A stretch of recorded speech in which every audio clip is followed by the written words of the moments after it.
ijazah saya. Bagus. Gimana Mas? Bagus. Jadi kalau laporkan ijazah saya, ya.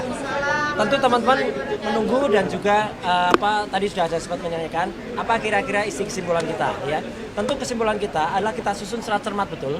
Insya Allah apa yang terjadi atau apa yang sudah berhasil pada saat pra peradilan yang pertama, yaitu tentang kita berhasil ya membuat yang namanya penangkapan, penahanan dan penggeledahan itu menjadi tidak syak.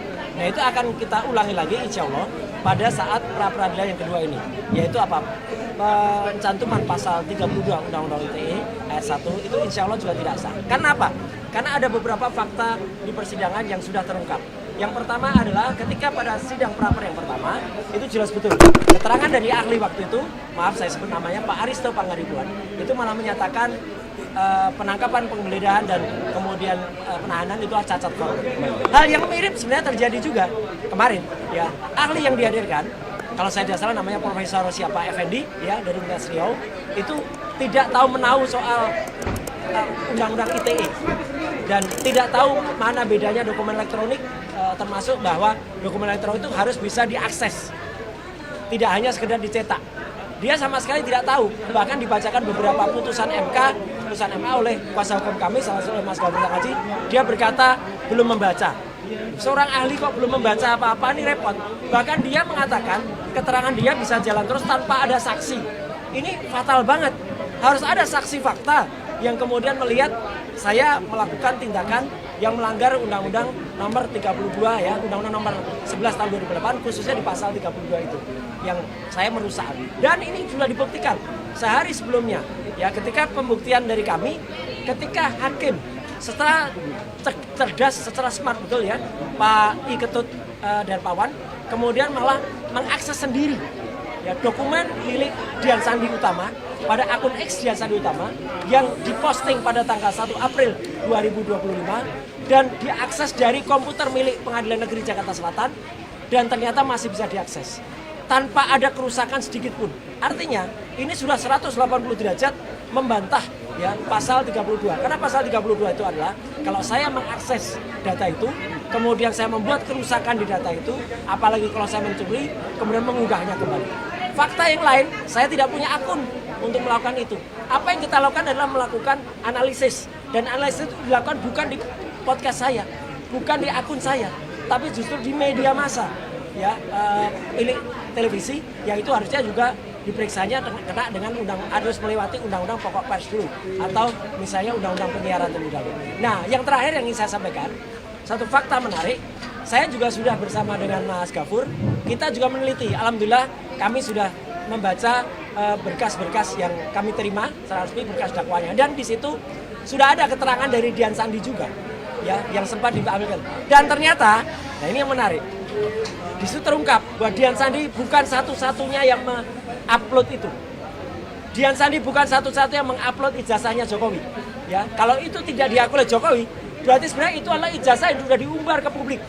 Ada 4 sebenarnya, tapi yang lain men-take down. Tinggal punyanya Dian Sandi. Dan Jokowi tidak pernah melakukan show atau tidak pernah menggugat Dian Sandi. Meskipun kabarnya Dian Sandi sowan ke Jokowi memohon maaf. Mohon maaf, dalam Undang-Undang ITE itu tetap tidak mengurangi pasalnya. Mau dia mohon maaf, mau dia kemudian mengklarifikasi, tetap namanya mencuri. Ibaratnya mencuri. Saya mencuri data dari Bang Gafur. Saya minta maaf, tapi kan datanya sudah sempat di saya. Sudah sempat juga mungkin disebar ke orang. Sudah sempat ada banyak mendownload. Dan per hari ini, Dian Sandi itu di-download atau jadi unduh sebanyak hampir 9 juta. Jadi artinya, kenapa ada memilih satu orang di antara 9 juta itu, yang kemudian saya pun bisa dibuktikan tidak ada akses saya langsung terhadap datanya Dian Sandi karena saya nggak punya akun. Saya nggak punya akun X. Saya hanya menyatakan itu dari media massa. Orang yang membaca melalui media massa dan apalagi itu adalah data publik sesuai dengan apa yang sudah disampaikan penelitian oleh Pak Bonatua dan kawan-kawan termasuk juga Bonjol. Jadi artinya dengan adanya fakta-fakta ini termasuk fakta-fakta persidangan ahli dan tidak ada saksi di pra-peradilan yang kedua, kami mohonkan kepada hakim tunggal itu untuk menggunakan benar-benar pikiran dan kebijakannya, karena hakim itu kalau sudah menyampaikan putusan itu adalah putusan yang harus diikuti oleh semua pihak dan moga-moga itu akan menjadi keputusan yang terbaik pada hari Senin tanggal 20 Juli tahun 2026 jam 1 siang. Dan sedikit saya tambahkan, kami juga sudah kemarin, kami sudah memasukkan pada hari Kamis permohonan pra-peradilan yang ketiga. Dan pra-peradilan yang ketiga ini, insya Allah kalau itu insya Allah akan juga kita memperoleh hasil yang sama seperti pra-peradilan pertama. Kenapa? Saya nggak bisa bocorkan apa permintaan kita, tapi permintaan kita tuh ada hubungannya memang dengan pra-peradilan yang pertama. Tentu teman-teman bisa melihat itu. Jadi moga-moga kasus ini segera bisa kita menangkan dengan baik dan tidak perlu ada pengganggu-pengganggu lagi, ya. Pengganggu yang kemudian merecokin sidang ini, termasuk seperti sidang pertama, ada penyusup yang datang, kemudian tidak perlu lagi ada orang yang ikut. Sebenarnya yang melaporkan selain Pak Jokowi itu kan ada Lecemanan, ada Maret Samuel Sweker, dan ada juga Adi Kurniawan. Itu pun sudah tidak jalan lagi, sudah gugur. Jadi kalau sudah gugur, mereka nggak bisa lagi kemudian datang dan kemudian juga untuk mengaku-ngaku, oh saya kuasa hukum ini, kuasa hukum ini. Anggap saja kafilah berlalu. Nah, kafilah berlalu kalau kemarin kaosnya hitam, sekarang kaosnya putih. Gitu aja. Kabeh, ya gitu. Kabeh, kafilah berlalu. Sekian, terima kasih. Wassalamualaikum warahmatullahi wabarakatuh. Sedikit Mas Roy dan Mas Refli boleh ditambah. Hari ini kan ada yang melaporkan Mas Roy ke Polres Jaksel. Apa itu? Soal apa? Ijazah ya, gitu. Ini mungkin seperti apa? Ijazahnya siapa? Mas Roy. Ijazah saya? Iya, di Bagus. Jaksel. Gimana Mas Roy? Bagus. Jadi kalau laporkan ijazah saya, berarti dia sama itu mungkin si yang mau membakar Kejati itu. Siapa yang melaporkan? Bagus. Bagus. Jadi kemarin mungkin teman-teman sudah tahu kan? Jadi artinya apa? Saya kemarin sudah berhasil juga ya. Jadi cerah jelas. Ini ijazah asli saya. Kopi. Itu resmi. Ya? Ini kopi dari asli. Ya, yang kemarin yang asli saya bawa. Kemarin fresh betul dari UNJ. Jadi artinya sah resmi Universitas Negeri Jakarta. Sudah kemudian menyerahkan dan tidak ada kesalahan apapun. Karena saya hanya, mungkin kalau dikatakan salah, nggak salah. Saya hanya kemudian baru mengambil ijazah kemarin. Dan saya mengambil itu kemarin setelah UNJ itu digeruduk ya, oleh rombongan yang nggak jelas, yang punya legal standing, dan memaksa ketemu perwakilan rektor.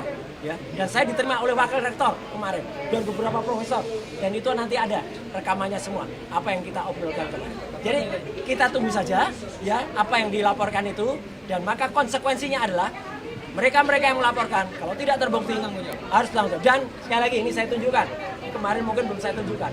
Anda bisa baca berapa IP kumulatif saya, 3,86, dan tidak ada nilai lain selain A dan B. B saya hanya 2 dibandingkan dengan keseluruhannya A. Ya, saya IPK-nya bukan 2, tapi 3,86, dan itu predikatnya adalah sangat memuaskan. Jadi clear ya. Jadi nggak apa-apa, Bill, silakan laporkan. Dan kalau Anda tidak cabut laporan itu nggak apa-apa. Saya justru akan melakukan juga upaya hukum yang lain. Ya, gitu. Itu saya kira ya. Itu siapa mungkin Mas Roy kenal? Apa? Dengan Bill itu siapa? Ya kalau Bill yang sesuai yang saya kenal adalah orang yang pertama kali justru membuat ricuk ini, yaitu namanya Taufik Bilfakih, Ketua Harian Ceboker Nusantara. Ya, dan dia bekerjasama dengan orang namanya Richard Hutajulu. Richard Hutajulu yang pertama kali dia mungkin terlalu iseng, dan nanti akan kita ungkap. Saya bersama seorang podcaster terkenal, saya nanti akan podcast. Richard Hutajulu itu sudah punya mensrea, sudah punya niat buruk. Karena insya Allah saksi saya akan mengatakan Richard itu pernah bilang kepada teman saya ini bahwa dia akan membuat gaduh suasana ini, bahkan akan melakukan sesuatu ya terhadap saya. Nah, bahkan dia niatnya buruk banget. Nanti akan ada, saya nggak boleh mendahului ya. Itu aja ya. Mas Roy saya tambah sedikit. Apa ya? Ya. Terkait dengan laporan terhadap Mas Roy dalam dugaan mungkin ijazah palsu. Ya. Karena kalau berhubungan dengan ijazah itu cuma satu dugaannya. Ya, tahu. Yaitu adalah dugaan tindak pidana pemalsuan dokumen. Sementara dokumen yang dimiliki oleh Mas Roy ini adalah dokumen yang sah, didapatkan dengan proses akademik yang sah. Nah, saya sebenarnya mengharapkan kepada yang melaporkan, kalau bisa pikirkanlah langkah tersebut, karena tentu akan berdampak hukum. Ya, ini dia mau curang. Dia mau curang supaya dia laporkan, dia laporkan dulu. Tapi nggak apa-apa, itu gampang mematahkannya. Okay.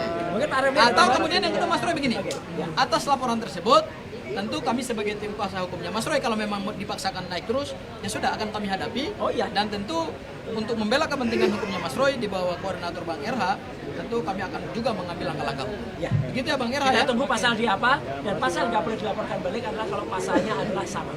Tapi kalau pasalnya berbeda atau apa, tentu kita akan bisa lakukan. Oke, Mas. Mantap. Ada tambahan? Cukup ya? Cukup ya? Cukup ya? Oke, terima kasih ya. Sama Bang Refli tadi sih.